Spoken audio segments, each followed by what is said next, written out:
لله نحمده ونستعينه ونستغفره ونعوذ بالله من شرور أنفسنا ومن سيئات أعمالنا من يهده الله فلا مضل له ومن يضلله فلا هادي له ونشهد أن لا إله إلا الله ونشهد أن محمدا عبده ورسوله أما بعد فأعوذ بالله من الشيطان الرجيم بسم الله الرحمن الرحيم فخلف من بعدهم خلف أضاعوا الصلاة واتبعوا الشهوات فسوف يلقون غيا صدق اللہ العظیم۔ آج ہماری مسجد میں ایک موضوع کے اوپر ہم نے بات کی، مگر میں تفصیلاً اس موضوع پہ بات نہیں کر سکا وقت کی قلت کی وجہ سے، مگر موضوع بہت اہم تھا اور یہ موضوع نکل جانا تھا، اس لیے اس کے متعلق بہت ساری روایات اور حدیث ہیں۔ کوشش کروں گا آج یہاں پہ ذکر کر دوں کہ اللہ تعالی ہمیں اس پر عمل کرنے والا بنائے۔ قرآن میں آتا ہے کہ وَأَنَّ الْمَسَاجِدَ لِلَّهِ، مسجدیں صرف اور صرف اللہ کی ہیں۔ چنانچہ مسجد کے اوپر کسی کی حکومت نہیں ہے، مسجد کے اوپر کسی کے احکامات نہیں ہیں، حکم ہے تو صرف اور صرف اللہ کا ہے، اس کے علاوہ کسی کا حکم نہیں۔ ہارون الرشید نے اپنی بیوی سے کوئی جھگڑا ہوا اور جھگڑا ہوتے ہی اس نے بیوی سے کہا کہ اگر آج کی رات تو نے میری سلطنت میں گزاری تو تجھے 3 طلاق۔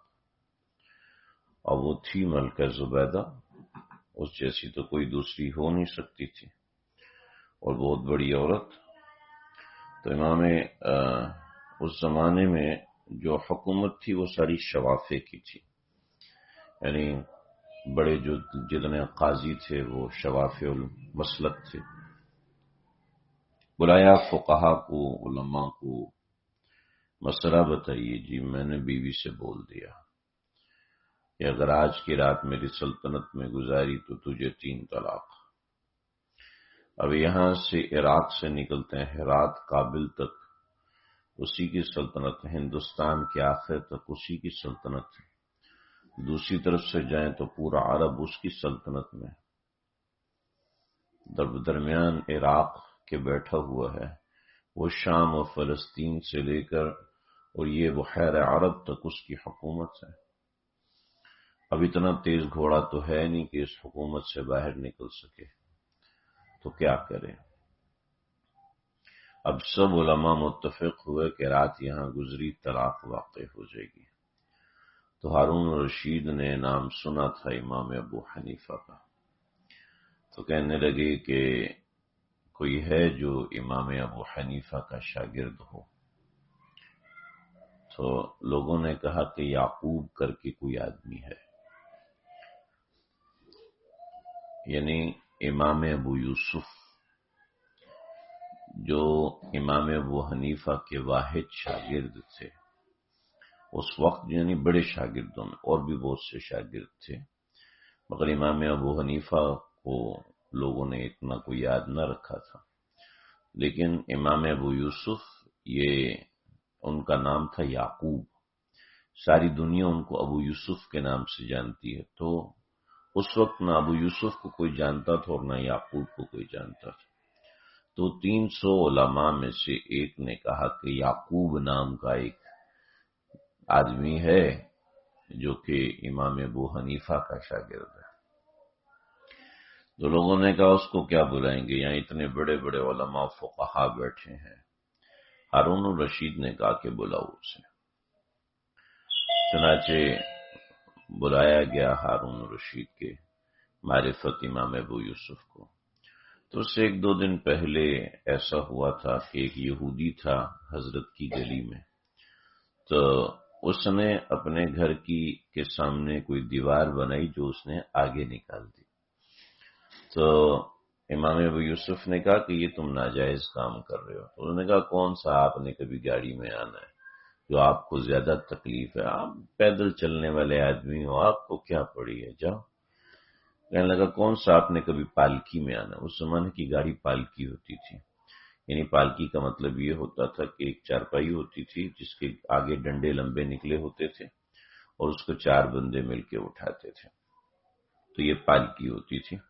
تو آپ نے کون سا پالکی پہ آنا ہے کہ تھوڑی سی اتنی چوڑی ہو تو بندوں کو گزرنے میں مسئلہ ہو؟ تو امام ابو یوسف چپ ہو گئے۔ ظاہر بات ہے جب ذاتیات پہ بات آ جاتی ہے تو انسان شریف انسان جواب نہیں دیتا۔ تو اب کیا ہوا؟ اب جب امام ابو یوسف کو بلایا اور قصہ سنایا تو امام ابو یوسف نے آن دا اسپوٹ کہا رات مسجد میں گزارے طلاق واقع نہیں ہوگی۔ تو انہوں نے کہا کیوں؟ تو انہوں نے جواب دیا قرآن سے وَأَنَّ الْمَسَاجِدَ لِلَّهِ، کہ مسجدیں اللہ کی ہیں، مسجد ہارون الرشید کی تو نہیں۔ اور فقہ شافعی میں بھی مسئلہ ہے کہ بادشاہ وقت مسجد کو نہیں خرید سکتا، اوقاف کا مال نہ کوئی بیچ سکتا ہے نہ کوئی خرید سکتا ہے، مجبوری ہو تو ایک الگ بات ہے۔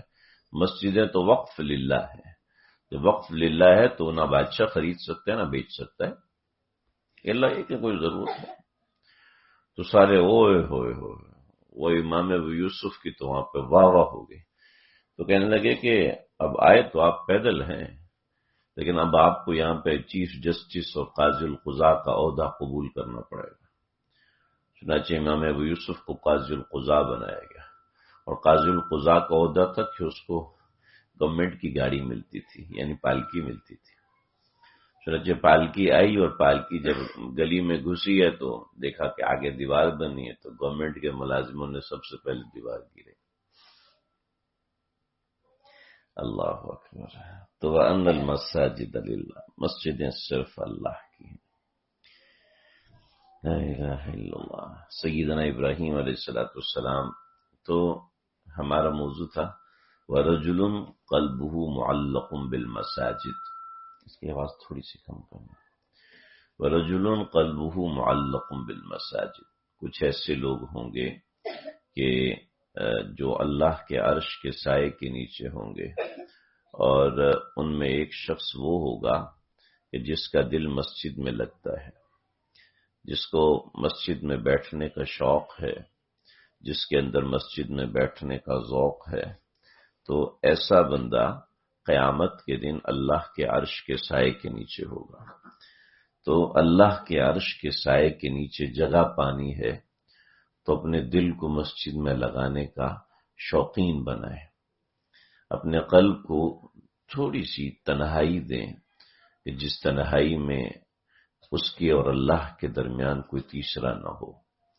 اور اس کی سب سے بہترین جگہ مسجد ہوتی ہے کہ کچھ دیر انسان مسجد میں موبائل سے بے غرض ہو کر، کتابوں سے بے غرض ہو کر، اور دوسری تمام باتوں سے، تمام مخلوقات سے بے غرض ہو کر، تمام مخلوقات سے کٹ کر صرف اور صرف اللہ کے حضور بیٹھے، اور کوئی آہ و نالہ، کوئی فریاد وغیرہ کرنے کی کوئی ضرورت نہیں، صرف اللہ کے حضور بیٹھے۔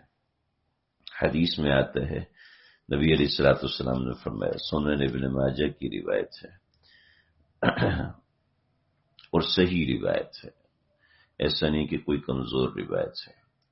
نبی علیہ السلام نے فرمایا کہ ان اللہ لا ینادی یوم القیامہ، اللہ قیامت کے دن ایک اعلان فرمائیں گے۔ اعلان کیا ہوگا؟ اینا جیرانی، اینا جیرانی، میرے ہمسائے، میرے پڑوسی کہاں ہیں؟ تو قیامت میں جگہ جگہ اعلان ہو رہا ہوگا، اینا جیران اللہ، اللہ کے پڑوسی کدھر ہیں؟ کدھر ہیں اللہ کے پڑوسی؟ قال فتقول الملائکۃ، تو فرشتے اللہ سے کہیں گے ربنا ومن ينبغي ان يجاورك، اے اللہ کون اس قابل ہے کہ جو آپ کا پڑوسی ہو؟ ہم بھی اس کو نہیں جانتے، کوئی ہے اس قابل جو آپ کا پڑوسی ہو؟ تو آپ نے فرمایا اینا عمار المساجد، کہاں ہیں وہ لوگ جو کہ مسجدوں کو آباد کرتے ہیں؟ جو مسجدوں کو آباد کرنے والے ہیں وہ اللہ کے پڑوسی ہیں۔ بعضی کچھ روایات ہیں جو کمزور روایتوں میں سے ایک روایت ہے، قیامت کے دن حشر برپا ہوگا تو تو جہنم کو پار کرنے کا ایک راستہ پل صراط ہوگا اور ایک راستہ کشتیاں ہوں گی، اور وہ کشتیاں مساجد ہوں گی کہ جو مسجدوں کو آباد کرنے والے ہیں وہ ان کشتیوں پہ سوار ہوں گے، جو مسجدوں کے مؤذنین ہیں، جو مسجدوں میں اذان دیتے ہیں وہ اس میں سوار ہوں گے، جو مسجدوں کو آباد کرتے ہیں۔ آباد کرنے کا پہلا درجہ ہے کہ 5 وقتہ نماز مسجد میں پڑھتے ہیں، اور آباد کرنے کا اگلا درجہ یہ ہے کہ وہ اس کے علاوہ بھی مسجد میں بیٹھتے ہیں۔ اس کا ذکر آگے کی روایات میں آ رہا ہے جو میں ذکر کروں گا۔ پھر آگے اللہ نے قرآن مجید میں فرمایا، سورہ توبہ آیت نمبر 118، انما یعمر مساجد اللہ من آمن باللہ والیوم الآخر واقام الصلاۃ وآت الزکاۃ۔ اللہ کی مساجد کو وہی لوگ آباد کرتے ہیں جو اللہ پر ایمان لاتے ہیں، آخرت پر ایمان لاتے ہیں، نماز کو قائم کرتے ہیں، زکوٰۃ کو دیتے ہیں، ولم یخش الا اللہ، اور اللہ کے علاوہ کسی سے نہیں ڈرتے، نہیں صرف اللہ کا ڈر رکھتے ہیں۔ بہت سے لوگ ایسے ہیں جو کہ مسجد میں جھگڑے کی وجہ سے مسجد کو چھوڑ دیتے ہیں، انتظامیہ سے جھگڑے کی وجہ سے مسجد کو چھوڑ دیتے ہیں، مولوی صاحب کی کوئی بات بری لگی تو مسجد کو چھوڑ دیتے ہیں۔ وہ کون ہے؟ انما یعمر مساجد اللہ، مسجد کو آباد کرنے والے ایسے اکڑو لوگ نہیں ہوتے کہ کسی سے تھوڑی سی مٹھ بھیڑ ہوگی تو جناب اب مسجد خالی کر دی، کسی کی تھوڑی بہت بات بری لگ گئی تو مسجد کو خراب کرنا شروع کر دیا، نہیں یار، ایسے لوگ ہیں ویسے لوگ۔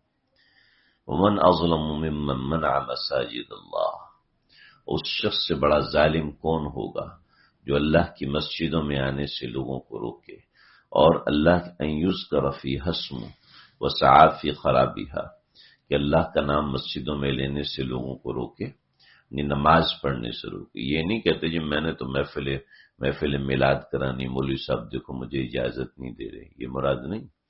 اور وسعی فی خرابہا، مسجد کو ویران کرنے کی کوشش کرتا ہے، مسجد کو بے آباد کرنے کی کوشش کرتا ہے۔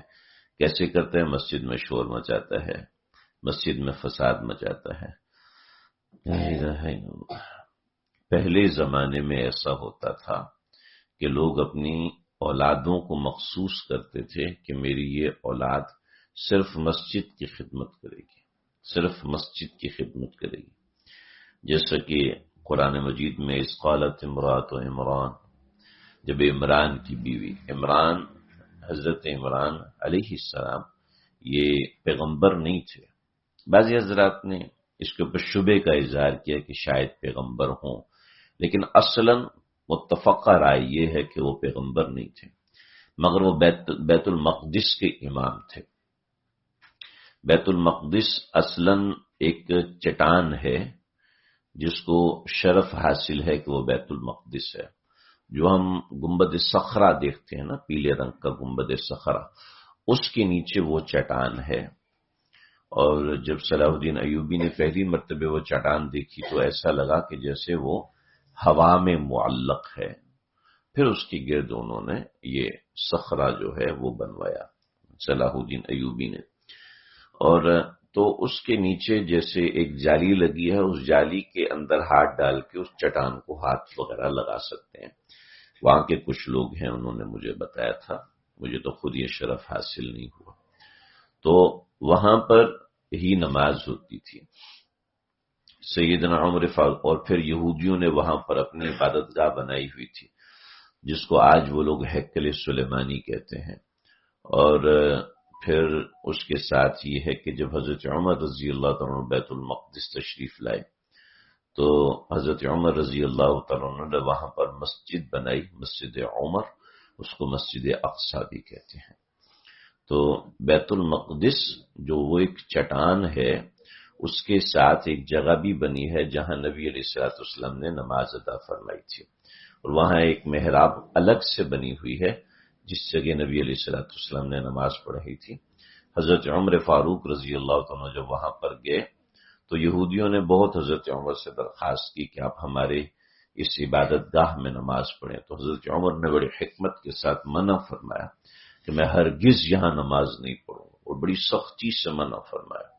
اور یہودیوں کو یہ باور کروایا کہ میں یہاں نماز پڑھوں گا، تو جانتے تھے یہودی تو سرکش قسم کے لوگ ہیں، یہ بعد میں پروپیگنڈا کریں گے، اور پھر دوسری جگہ کو متعین فرمایا، وہاں پر مسجد عمر بنی اور اس کو مسجد اقصی بھی کہتے ہیں۔ تو اب ہمارے ہاں یہ سمجھا جاتا ہے وہ جو زرد گنبد ہے، پیلے رنگ کا گنبد ہے، وہ مسجد اقصی نہیں، وہ مسجد اقصی نہیں، وہ بیت المقدس کی چٹان کے اوپر وہ صخرہ بنا ہوا ہے۔ اس کے ساتھ جو مسجد اقصی ہے، وہ مسجد اقصی اس پورے ایریے کے اندر ہے۔ جیسے میں کہوں کہ بھی یہ الماری، اب یہ الماری میرے گھر کے اندر تو ہے نا، ٹھیک، یہ الماری میرے گھر کا حصہ، تو یہ پورا میرا گھر ہے اور یہ الماری، ایسے ہی پورا بیت المقدس ہے اور یہ مسجد اقصی ہے، ٹھیک ہے۔ تو یہ تھوڑی سی بات ایسے ہی یاد آ گئی تو بتا دیا۔ تو حضرت عمران علیہ السلام یہ بیت المقدس کے امام تھے، تو ان کی اہلیہ نے نظر مانی، ان کا انتقال ہو گیا، تو انتقال کے بعد ان کی اہلیہ نے رب انی نظرت ما فی بطنی محررا فتقبل منی، میری جو بھی اولاد ہوگی تو میں اس کو آپ کے گھر کی آبادکاری کے لیے وقف کروں گی۔ تو یہی تھا کہ لڑکا پیدا ہوگا، مگر وہ پیدا ہوئی تو لڑکی پیدا ہوئی۔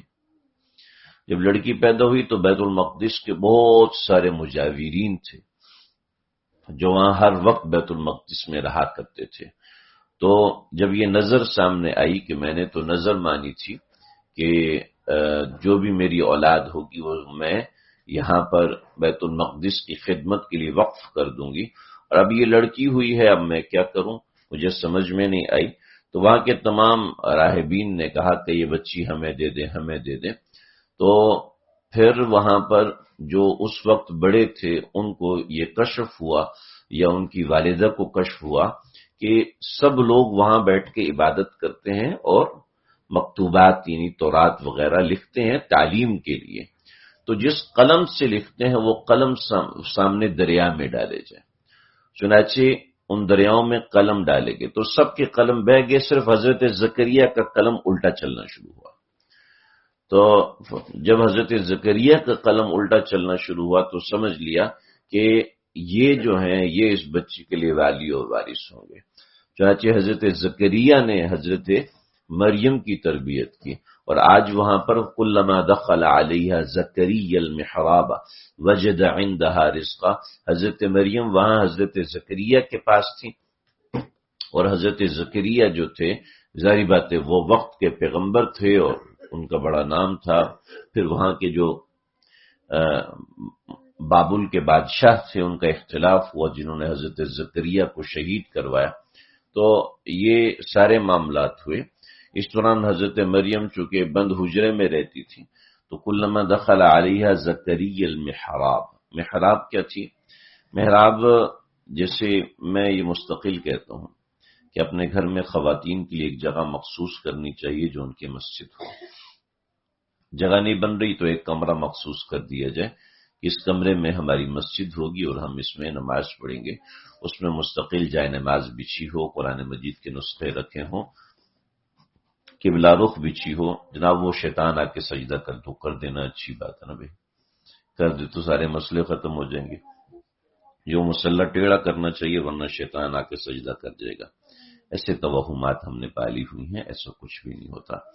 تو ورنہ تو مسجد کی دریاں ساری فوڑ کر کے جایا کریں گے، وہ شیطان آ کے سجدہ نہ کر دے مسجد کے اندر۔ مسجد میں تو صفیں بچھی ہوتی ہیں، مسجد میں امام کا مصلی ہوتا ہے، مؤذن کا مصلی ہوتا ہے، اور جگہ ہوتی ہیں۔ تو یہاں سب نبی علیہ الصلوۃ والسلام کی جو بیت رسول صلی اللہ علیہ وسلم مسجد نبوی میں ہے، تو اس کی بیک سائڈ میں جو باب جبریل اور باب نساء ہے اس کے سامنے ایک قبہ بنا ہوا ہے، ایک چبوترا بنا ہوا ہے۔ اس چبوترے کے درمیان 3-4 صفیں ہیں، وہ 3-4 صفوں کے بعد سیدھے ہاتھ پہ ریاض الجنہ ہے، اور 2 صفیں یہاں پر بنی ہوئی ہیں جو کہ بیت رسول کے بالکل سامنے ہے۔ تو وہاں پر تو ابھی ریکس رکھ دیے، لیکن میں نے خود اپنی آنکھوں سے دیکھا تو وہاں پر ایک محراب بنی ہوئی تھی، اس کو محراب تہجد کہتے ہیں، اس کی تصویریں بھی انٹرنیٹ سے مل جاتی ہیں، محراب تہجد کہتے ہیں۔ نبی علیہ الصلوۃ والسلام یہاں پر آ کے تہجد پڑھا کرتے تھے۔ جبکہ یہ حصہ مسجد نبوی کا نہیں تھا، آپ کے گھر کے باہر کا حصہ تھا، یعنی صحن یا دالان تھا، تو آپ یہاں پر آ کے تہجد پڑھا کرتے تھے، نماز پڑھا کرتے تھے آپ اس مقام پر آ کے۔ تو یہ جو اونچا سا چبوترا مسجد نبوی میں بنا ہوا ہے اسی جگہ پر، پتہ نہیں آپ لوگ امیجن کر پا رہے ہیں کہ نہیں کر پا رہے ہیں، اس کو قبۃ الاغواس کہتے ہیں۔ یہ پہلے نہیں تھا، جب ترکیہ والوں نے مسجد نبوی کی تعمیر کی تو انہوں نے یہاں پر ایک اونچا سا چبوترا بنا دیا، اور اس کے اندر مسجد نبوی کے خدام دیکھتے کہ لوگوں کی صفیں پوری ہو گئی ہیں تو پھر وہ امام کو اطلاع کرتے ہاں صفیں پوری ہو گئی ہیں، تو امام پھر نماز شروع کرواتا تھا۔ تو لوگ کہتے ہیں نہیں یہ تو اصحاب صفہ کا چبوترا ہے، تو اصحاب صفہ کا یہ چبوترا نہیں تھا، اصحاب صفہ کی جگہ تھی، کوئی چبوترا نہیں تھا۔ یہ چبوترا تو ہم لوگوں نے ایسی بنا لیے، تو اصحاب صفہ کے لیے جگہ مخصوص تھی، تو اس کو ایسی ہمارے حضرات نے چبوترا کہا تو لوگوں نے اس کو چبوترا سمجھنا شروع کر دیا، ورنہ ایسا نہیں۔ تو یہ نبی علیہ الصلوۃ والسلام نے مسجد میں بھی اپنے گھر میں بھی جگہ مخصوص کی ہوئی تھی۔ ایسے ہمیں بھی چاہیے کہ اپنے گھر کے اندر نماز کے لیے کوئی جگہ مخصوص کریں کہ جس جگہ پہ ہم رہ کر نماز ادا کریں، اس جگہ کا ایک خاص تعلق اللہ سے بنے، اس جگہ پہ بیٹھ کے ایک خاص تعلق اللہ سے بنے، اور وہ مسجد شرعی تو نہیں ہوگی لیکن اس کا ایک تقدس ہو جاتا ہے، اس کا بڑا فائدہ ہوتا ہے۔ بہت سے لوگوں نے ایسی جگہ بنائی کو بہت فائدہ ہو۔ تو یہ مسجد اپنے گھر میں بھی ہو کہ اس میں انسان اٹھ کے تہجد پڑھے، اس میں انسان بیٹھ کے ذکر اذکار کرے، تلاوت کرے، اور خاص جو مسجد شرعی ہے اس کے اندر بھی رہ کر رک کر انسان عبادت کرے، اللہ سے تعلق بنائے۔ کہ مسجد میں بیٹھنے کا ذوق ہمارے زمانے میں بالکلیہ نہیں رہا، اور نیک لوگوں میں تو ویسے بھی نہیں رہا۔ جو نیک سمجھے جاتے ہیں ان کو ویسے ہی مسجد میں بیٹھنے سے الجھن ہوتی ہے، جی ہم مصروف ہیں، ہم نے یہ کرنا ہے، ہم نے وہ کرنا، کائے کے مصروف ہو؟ تم اللہ کے گھر میں کچھ دیر بیٹھ نہیں سکتے؟ ایک سلام دائیں پھرا، دوسرا سلام مسجد سے باہر پھرتے ہیں، کائے کی مصروفیت ہے آپ کی؟ آپ کچھ دیر یکسوئی کے ساتھ اللہ کی عبادت کے لیے نہیں بیٹھ سکتے؟ کچھ وقت پہلے مسجد میں نہیں آ سکتے؟ میرے ایک ساتھی انہوں نے مجھے بتایا کہ میری مسجد والے بہت گندے ہیں۔ میں نے کہا کیا ہوا؟ کہنے لگے، کہتے ہیں کہ کم از کم نماز سے 5 منٹ پہلے امام مسجد میں ہونا چاہیے۔ تو میں نے کہا چلو یار، اللہ کے لیے نصیب 5-10 ہزار کے لیے تو مسجد میں جلدی آ جاتے ہو نا، تو یہ شکریہ ادا کرو ان کا، اللہ کے لیے تو آنا نہیں ہے، تو 5-10 کے لیے تو آ جاتے ہو۔ تو اس نے لگا مولوی صوبہ آپ نے تو صحیح پکڑ لیا۔ تو مسجد والوں نے وہ پابندی تو ہٹا دی، لیکن اللہ کا شکر ہے، کہنے لگے کہ اس وقت سے عادت پکی ہے کہ اذان کے بعد مسجد میں بیٹھتا ہوں اور دل لگتا ہے۔ تو مومن تو یہ نبی علیہ الصلوۃ والسلام کے بارے میں اما عائشہ فرماتی ہیں، مگر میں نے حضرت والا حکیم اختر صاحب رحمۃ اللہ تعالی علیہ کی بات سنی، بڑا حیران ہوا کہ اما عائشہ فرماتی ہیں کہ رسول اللہ صلی اللہ علیہ وسلم اذان ہونے کے بعد ہمیں نہیں پہچانتے تھے۔ فرمایا کہ حیرت کی بات یہ نہیں ہے کہ اللہ کے نبی نہیں پہچانتے، بلکہ حیرت کی بات اس سے اگلی ہے کہ حضرت عائشہ فرماتی کہ ہم بھی نہیں پہچانتے تھے۔ اوئے ہوئے ہوئے، یعنی کیا اللہ کا تعلق کہ اذان ہوئی تو انسان سب کچھ بھول جائے، اذان ہوئی تو انسان کو صرف مسجد یاد رہے، اور اس کی کوشش کرنی چاہیے کہ کچھ وقت میرا روزانہ، چاہے 5 منٹ ہوں، چاہے 10 منٹ ہوں، 2 منٹ سے شروع کر لیں، کہ 10 منٹ ہوں، 15 منٹ ہوں، کہ کچھ وقت میرا مسجد میں گزرے۔ اس میں کچھ بھی نہیں کرنا، جو چاہے وہ کریں، ذکر کریں، اذکار کریں، خاموش بیٹھ جائیں، مراقبہ کریں، کہ کچھ وقت مسجد میں ہو۔ ایک حبشی مرد تھا یا عورت تھی، روایت میں شک ہے، بخاری کی روایت میں شک ہے، البتہ مسند احمد کی روایت میں فکس کیا کہ ایک عورت تھی جو کہ مسجد نبوی میں جھاڑو دیا کرتی تھی۔ تو ایک دن آپ نے دیکھا کہ وہ مسجد میں نہیں آئی، تو آپ نے پوچھا کہ بی بی کا کیا ہوا؟ مجھے نظر نہیں آئی، وہ مسجد میں جھاڑو دیا کرتی۔ کہ رسول اللہ اس کا رات میں انتقال ہو گیا، اور انتقال کے بعد اس نے کہا کہ میرے انتقال کی خبر رسول اللہ صلی اللہ علیہ وسلم کو نہ دینا، کیونکہ میں جس بستی میں رہتی ہوں یہاں دائیں بائیں یہودی ہیں، اللہ کے نبی اگر یہاں جنازے کے لیے تشریف لائیں گے تو کہیں ایسا نہ ہو کہ یہودی آپ کو تکلیف پہنچائیں، لہٰذا آپ صلی اللہ علیہ وسلم کو صبح بتا دینا اور رات ہی رات میں مجھے دفن کر دینا۔ آپ کو پتہ چلو انتقال ہو گیا، آپ فوراً نکلے اور کہا کہ دلونی علی قبرہا، مجھے اس کی قبر کے پاس لے کے جاؤ، اس کی قبر کے پاس لے کے اس کے اوپر کھڑے ہو کے اللہ اکبر اللہ اکبر، آپ نے جنازہ کی تکبیرات پڑھی، آپ نے جنازہ کی تکبیرات پڑھی اور امت کو مسئلہ سمجھایا کہ اگر آپ کسی کے مولا اور وارث ہیں اور آپ اس کے جنازے پر نہیں پہنچ سکے ہیں اور بنا آپ کی اجازت کے جنازہ پڑھا دیا ہے تو آپ اس کی قبر پہ جا کے اس کا جنازہ پڑھ سکتے ہیں۔ ہر کسی کو اجازت نہیں، اگر آپ اس کے مولا ہیں، آپ اس کے وارث یعنی آپ اس کے مالک ہیں، آپ اس کے وارث ہیں، تو آپ اس کی قبر پہ اس کا جا کے جنازہ، اس کی قبر کے اندر ہی قبلہ رخ ہو کر اس کا جنازہ پڑھ سکتے ہیں۔ یا آپ نے امت کو مسئلہ سمجھایا، اور دوسرا یہ کہ آپ اس کی قبر پر گئے اور اس کے لیے دعا فرمائے کہ مسجد کو کی اتنی چھوٹی سی خدمت کرنے والے، اتنی چھوٹی سی خدمت کرنے والے کا مقام و درجہ کتنا بڑا ہے، کہ کتنا اونچا مقام ہے کہ نبی اس کی قبر پہ آ رہا ہے اور نبی اس کی قبر پہ آ کے اس کے لیے دعا کر رہا ہے۔ اللہ اکبر کبیر، یعنی اس منافق کے لیے ولا تقم علی قبرہ، اس کی قبر پہ ہرگز مت کھڑے ہونا، منافق کے لیے آپ نے یہ فرما دیا، اللہ نے یہ فرما دیا۔ مگر اس کو کیا شرف حاصل ہے کہ پیغمبر خود آ رہے ہیں اس کی قبر کے اوپر، اس کی جنازہ پڑھ رہے ہیں۔ اللہ اکبر۔ نبی علیہ الصلوۃ والسلام خود مسجد سے کتنا تعلق رکھتے تھے، حدیث میں آتا ہے، بخاری کی روایت معلقاً ثابت ہے، کان نبی صلی اللہ علیہ وسلم اذا قدم من السفر بدا بالمسجد فصلى فيه، آپ جب بھی کسی سفر سے واپس تشریف لاتے تو فبدا بالمسجد، مسجد سے آنے کی ابتدا کرتے تھے۔ فقہا نے لکھا ہے کہ گھر میں داخل ہونے سے پہلے یا گھر میں داخل ہو کر چند رکعت نفل پڑے شکرانے کے طور پر کہ اللہ نے عافیت کے ساتھ اپنے گھر میں داخل کروا دیا۔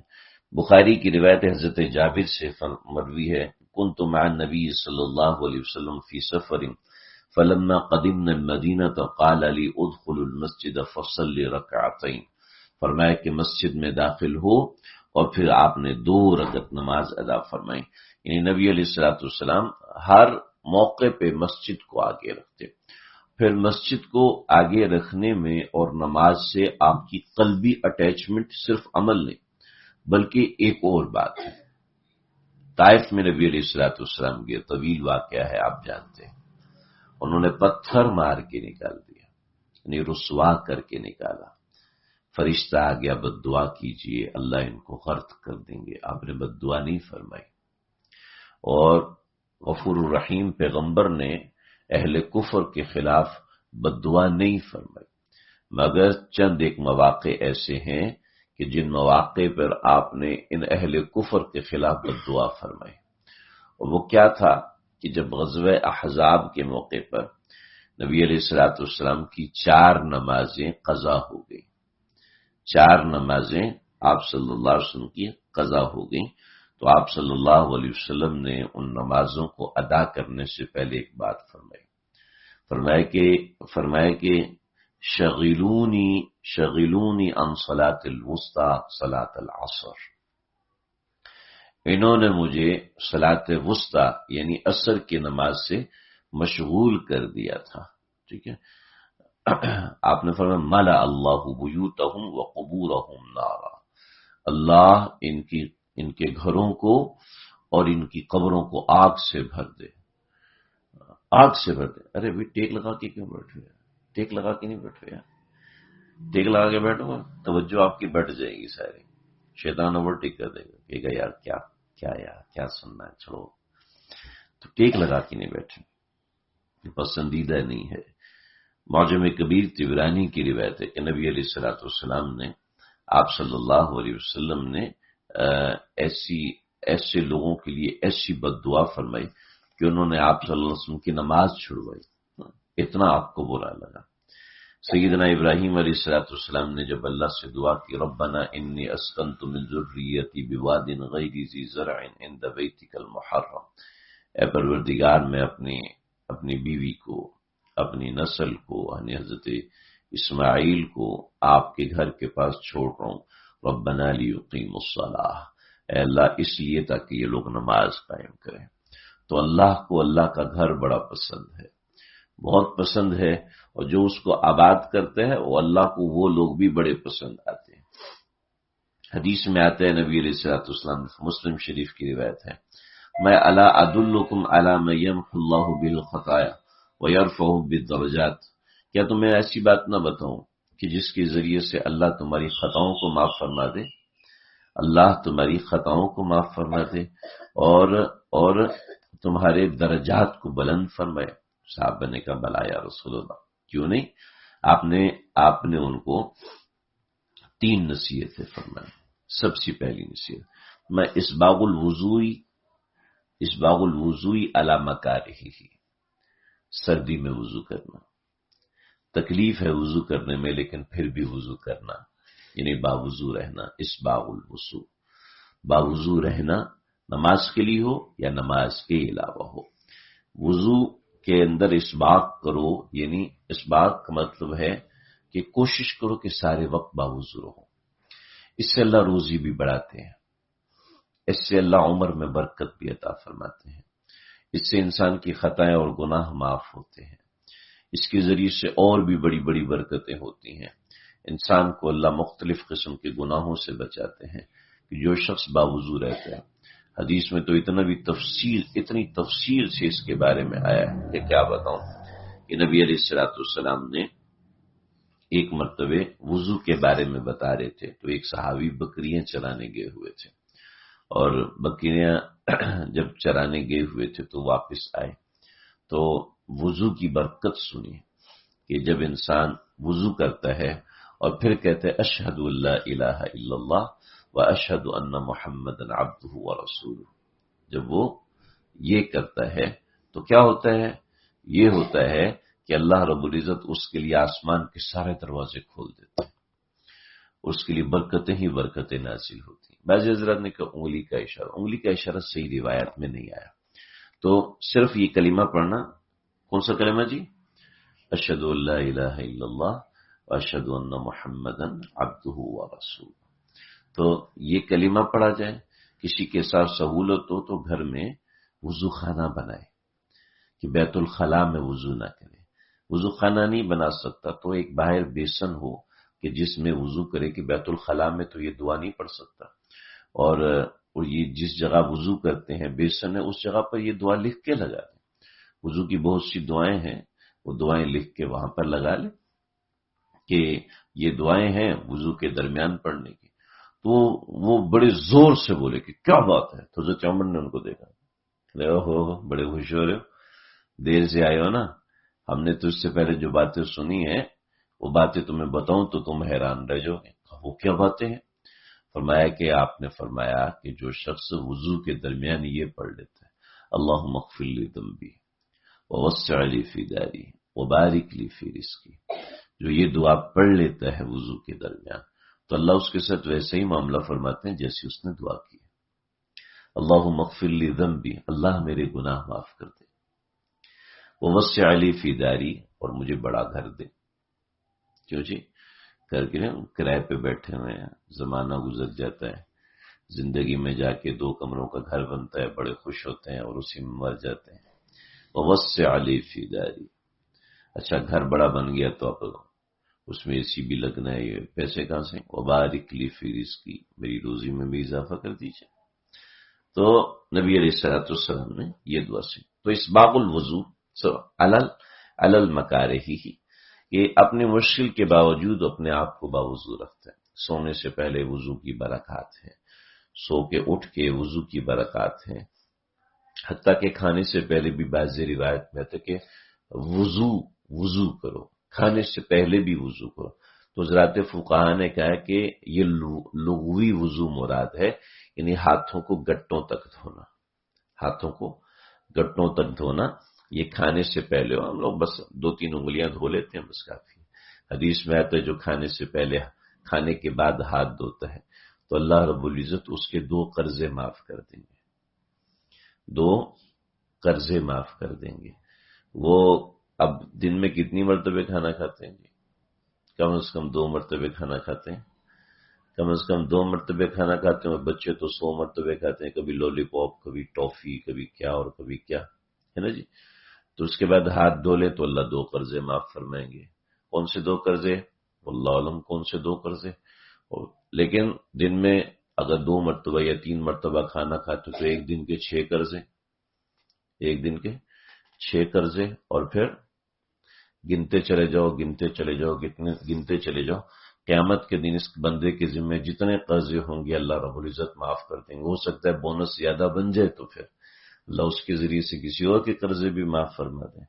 تو اس باغ الوضوء علی المکارہ، نمبر 1۔ نمبر 2، وکثرت الخطا الی المساجد، کہ یہ مسجد کی طرف کثرت سے قدم رکھ کے جائے، یعنی مسجد پیدل جائے۔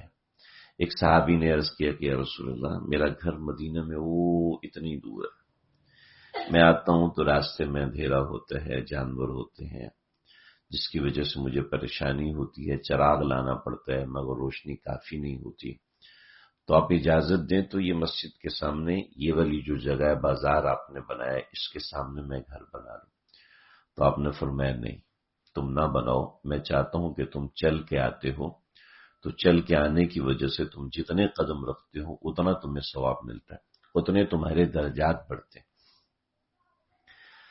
اللہ اکبر۔ ابو داؤد میں روایت ہے، ایک صحابی روزانہ مسجد میں آتے ہیں، بہت دور سے آتے ہیں، نماز پڑھ کے چلے جاتے ہیں، پھر آتے ہیں تو ہم نے ان سے کہا کہ تم کوئی خچر لے لو، کہ خچر پہ بیٹھ کے آ جائے کرو، اور پھر خچر پہ بیٹھ کے واپس چلے جائے، کوئی اتنی دور سے آتے ہو۔ تو کہنے لگے تم مجھے کیوں محروم رکھنا چاہتے ہو کہ میری یہ قدم میرے رفع درجات کا سبب بنتے ہیں، اور تم مجھے کیوں چاہتے ہو کہ میں ان سب رفع درجات سے دور ہو جاؤں۔ اللہ، ہمارے دین نے ہمارے ایک قدم کو گنا ہے، ایک ایک قدم کو گنا ہے۔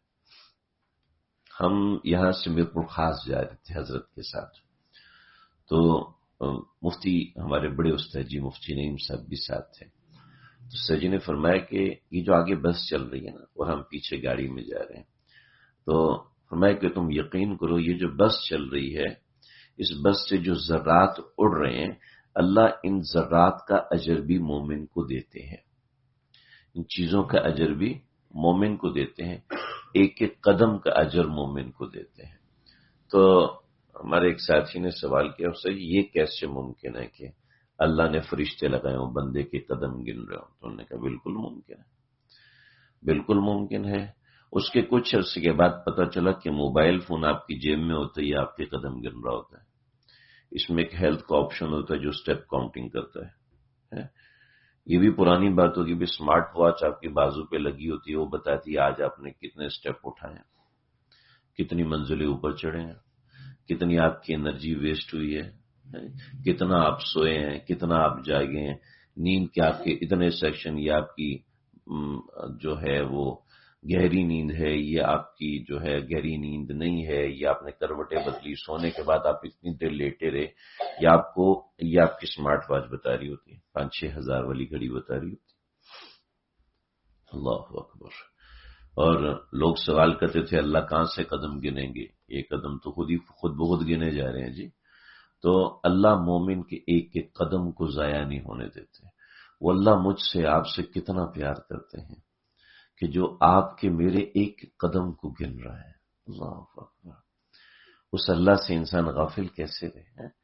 تو کثرت الخطا الی المساجد، مسجد کی طرف کثرت سے قدم رکھ کے۔ بعضی حضرات نے کہا صحابہ کرام چھوٹے چھوٹے قدموں، تو ایسا کہیں ثابت نہیں ہے، بلا وجہ کی بات۔ پھر فرمایا وانتظار الصلاۃ بعد الصلاۃ فذلکم الرباط، فرمایا کہ ایک نماز کے بعد دوسری نماز کا انتظار کرنا، یہ رباط ہے۔ رباط اصل میں یہ ہوتا ہے کہ دشمن آپ کے سامنے کھڑا ہے اور آپ دشمن کے سامنے کھڑے ہو تیار ہو کر، دشمن کو مارنے کے لیے، خود مرنے کے لیے، اس کو کہتے ہیں رباط۔ یعنی آپ بیٹل میں کھڑے ہیں، جنگ میں کھڑے ہیں دشمن کے سامنے، اس وقت جو مجاہد کو ثواب ہو رہا ہوتا ہے، اس بندے کو یہ ثواب مسجد میں بیٹھنے سے ہو رہا ہوتا ہے کہ مسجد میں بیٹھا ہے، فجر کی نماز پڑھی، وہیں بیٹھا بیٹھا اشراق کا انتظار کر رہا ہے۔ ظہر کی نماز پڑھی، مسجد میں بیٹھا ہوا ہے، عصر کا انتظار کر رہا ہے، اس کا سب سے بڑا مستحق وہ ہے جو کہ معتکف ہوتا ہے، ورنہ اس میں وہ بھی داخل ہیں جو نماز کے بعد گھر چلے جاتے ہیں، اگلی نماز کا انتظار کرتے ہیں، مگر سب سے اول درجہ اس شخص کا ہے۔ من تطہر فی بیتہ، حدیث میں آتا ہے، مسلم شریف کی روایت ہے، صفحہ نمبر 235۔ من تطہر فی بیتہ، جو شخص مسجد میں پاکی حاصل کرے، گھر میں پاکی حاصل کرے یعنی وضو کرے، ثم مضى الى بیت من بیوت اللہ تعالی، پھر اپنے گھر سے اللہ کے کسی بھی گھر میں جائے، لیقضی فریضۃ من فرائض اللہ، تاکہ اللہ کے فرائض میں سے کوئی فرض ادا کرے، کانت خطواتی احداہن تحط خطیئۃ والاخرى ترفع درجۃ، اس کے ایک قدم پڑھنے سے اس کا گناہ معاف ہوتا ہے اور اٹھنے سے اس کا ایک درجہ بلند ہوتا ہے۔ اللہ اکبر کبیر، کیا بات ہے۔ حضرت عبداللہ بن عمر رضی اللہ عنہ فرماتے ہیں کہ صلی رسول اللہ صلی اللہ علیہ وسلم المغرب، آپ صلی اللہ علیہ وسلم نے مغرب کی نماز پڑھی، فرجع من رجع، کچھ لوگ چلے گئے، وعقب من عقب، اور کچھ لوگ بیٹھے رہے، فخرج رسول اللہ صلی اللہ علیہ وسلم، آپ نکلے، فرمایا ھذا ربکم فتح بابا من ابواب السماء، یہ تمہارا پروردگار ہے، اس نے آسمان سے ایک دروازہ کھولا، یباہی بکم الملائکہ، اور تمہارے اوپر فرشتوں کے سامنے فخر محسوس کر رہا تھا، اور یقولو، فرما رہے تھے، عبادی قضوا فریضۃ وہم ینتظرون الاخری، کہ ان بندوں نے فرض ادا کر دیا، اب یہ دوسری نماز کا انتظار کر رہے ہیں، دوسری نماز کا۔ اس حدیث کی وضاحت میں ایک روایت ہے حضرت معاویہ رضی اللہ تعالیٰ عنہ کے حوالے سے ہے کہ حضرت معاویہ جب ظہر کی نماز پڑھ چکے تو باہر نکلے، فرمایا تم سب اپنی جگہ بیٹھے رہنا جب تک میں تمہارے پاس واپس نہ آ جاؤں۔ اس کے بعد وہ ہمارے پاس آئے اور انہوں نے چادر اوڑھ رکھی تھی، پھر جب عصر کی نماز پڑھ لی تو فرمایا میں تم سے ایسی چیز بیان نہ کروں جس کو رسول اللہ صلی اللہ علیہ وسلم نے کیا ہے؟ میں نے کہا ضرور بیان کیجئے۔ فرمایا کہ صحابہ کرام نے آپ صلی اللہ علیہ وسلم کے ساتھ پہلی نماز یعنی ظہر پڑھی، پھر بیٹھے رہے، اس کے بعد آپ صلی اللہ علیہ وسلم کے پاس آئے تو آپ نے فرمایا کیا تم اب تک واپس نہیں گئے؟ صحابہ نے عرض کیا کہ نہیں گئے، تو آپ صلی اللہ علیہ وسلم نے فرمایا کاش تم دیکھ لیتے کہ تمہارے رب نے آسمان کا ایک دروازہ کھولا ہے اور تمہاری مجلس اپنے ملائکہ کو دکھائی ہے، تمہاری وجہ سے اللہ پاک فخر کرتا ہے، اس وجہ سے کہ تم لوگ نماز کا انتظار کر رہے ہو۔ تو مسجد میں بیٹھنا، مسجد میں کچھ وقت لگانا، اس کو نہ ہو سکے تو ہفتے میں ایک بار کر لیں کہ جمعے کے دن جلدی چلے جائیں۔ دیکھتے تھے ہم لوگ بچپن میں کہ 10 بجے 9 بجے لوگ مسجد چلے جاتے تھے، آج بھی عربوں میں ہے۔ ابھی ہم جب عزیزیہ میں رہ رہے ہوتے ہیں، حرم کے راستے بند ہوتے ہیں تو جمعہ پہلے آ جاتا ہے تو لوگ کہتے ہیں جی کب، میں نے کہا جی آپ 11 سے پہلے مسجد پہنچ جائیں ورنہ مسجد میں جگہ نہیں ملے گی۔ حرم میں تو 8:30 بجے کے بعد جگہ نہیں ملتی، لیکن عربوں کا ایک مزاج ہے کہ عرب لوگ جمعے کے دن مسجد میں جلدی پہنچتے ہیں، جو کہ آج سے 20-25 سال پہلے ہمارے ہاں بھی یہ مزاج تھا کہ بڑے بوڑھے جناب صبح سے شور مچایا ہوا ہے، ناشتہ کریں گے، ناشتہ کرنے کے بعد تھوڑی دیر بیٹھیں گے، پھر ناخن کاٹیں گے، پھر مونچھیں صاف کریں گے، پھر غسل کریں گے، اور غسل کرنے کے بعد پورے گھر میں ہراوڑی مچوئی، یہ نہائے یہ نہائے یہ نہ، وہ پوری ایک ترتیب تھی نہانے کی۔ پھر نہاتے تھے اور جناب 10 بجے 9 بجے مسجد جانا شروع ہو جاتے تھے، اور مسجد جا کے سب سے پہلے سورہ کہف پڑھتے، پھر یاسین پڑھتے، پھر تلاوت کرتے، پھر بیٹھ جاتے اور پھر بیٹھے رہتے، اور پھر عجیب ایک سما ہوتا تھا، پھر بچے نعتیں پڑھتے تھے، اور وہ سب چلا گیا جناب۔ اسکول کھلتا ہے، اسکول کی چھٹی 12:30 بجے ہوتی ہے، اور جمعے کے دن بچے جمعے کی نماز کے پیچھے یونیفارم پہن کے کھڑے ہوتے ہیں جنہوں نے پڑھنی ہوتی ہے، اور بہت سے ایسے کہتے ہیں چھوڑ دو یار کیا پڑھیے جمعہ پڑھنے کی، بس ٹھیک ہے گھر میں رہتے ہیں۔ تو وہ ماحول ہی ہمارے پاس سے ٹوٹ چکا ہے، ہم مسجدوں سے کٹ چکے ہیں۔ گھر میں مسجدیں بنانا، گھر میں اللہ کو یاد رکھنے کا تو ماحول رہا ہی نہیں، اور مسجدیں آباد کرنا وہ ہمارا مزاج نہیں رہا۔ تو مسجد آباد کرنا یہ مومنوں کا بڑا اہم خاصہ ہوتا تھا، جو آج بھی ہونا ضروری ہے کہ ہم مسجدوں کو آباد کریں، مسجدوں میں کچھ وقت رہیں۔ ہمارے ڈاکٹر عبدالحی عارفی رحمۃ اللہ علیہ حضرت کا معمول تھا عصر سے مغرب ہمیشہ مسجد میں گزارتے تھے، اور جتنی جو معمولات ہوتے تھے وہ عصر سے مغرب مسجد میں بیٹھ کے کرتے تھے۔ تو اپنا ایک معمول بنایا جائے کہ بھی فجر سے آدھا گھنٹہ پہلے میں نے مسجد میں بیٹھنا ہے، ظہر سے پہلے میں نے بیٹھنا ہے، ظہر کے بعد عصر سے مغرب بیٹھنا ہے۔ جو ٹائم سوٹ کرے وہ ایک وقت رکھا جائے کہ اتنی دیر مجھے مسجد میں بیٹھنا ہے، مجھے مسجد میں ذکر کرنا، عبادت کرنا، دعا کرنا، وہ اپنی جگہ، مگر مسجد میں کچھ وقت ضرور گزرے۔ اس سے ایمان اندر پختہ ہوتا ہے۔ اور یہ ہزاروں فضائل ہیں جس میں سے چند ایک باتیں، یعنی میں تھک گیا لکھ کر تو میں نے بقیہ چیزیں چھوڑ دی۔ اتنی روایت ابھی تو بہت، میں نے جو باتیں مجھے دو چار یاد آئیں دوران اسباق میں نے پڑھی تھیں وہ میں نے آپ کو سنائی، ورنہ پورے ابواب المساجد کے نام سے پورے ابواب ہیں۔ مجھے ایک مرتبہ ہمارے استاد جی نے فرمایا تھا میری مسجد میں، فضل مل میں استاد جی کی مسجد کی فضیلت پہ تقریر کرنی ہے، تو میں نے کہا استاد جی اس میں 2-3 حدیثیں ملیں گی اور کیا۔ استاد جی نے فرمایا تھا 2-4 حدیثیں ملیں گی تو وہ سنا دیں۔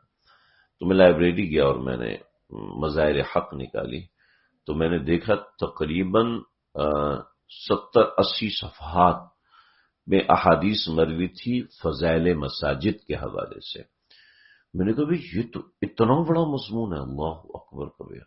میں نے کہا یہ تو اتنا ہے۔ پھر جب کنز العمال کھولی تو دماغ ہل گیا کہ اس سے تو پوری جلدیں بن جاتی ہیں کہ مسجد کے فضائل، مسجد میں رہنے کے فضائل نہ پتہ ہوں تب بھی حاصل ہوتے رہے تو کیا جاتا ہے جی۔ تو یہ موضوع ہے جس پہ کام کرنا ضروری ہے کہ آج ہمارے زمانے میں مسجد میں بیٹھنے کا راہ ہی نہیں۔ جو بیٹھتے ہیں تھوڑی دیر میں واٹس ایپ نکال لیتے ہیں یا موبائل سے قرآن مجید پڑھنے لگتے ہیں، درمیان میں کال آتی ہے، فون اٹھائے اور باہر چلے گئے، پھر باہر سے باہر، پھر باہر سے باہر چلے گئے۔ اپنے آپ کو کچھ دیر مخلوق سے کاٹ کے خالق کے گھر میں رکھیں۔ اللہ تعالیٰ مجھے آپ کو ہم سب کو سمجھنے کے عمل کرنے کی توفیق عطا فرمائے۔ وآخر دعوانا الحمدللہ۔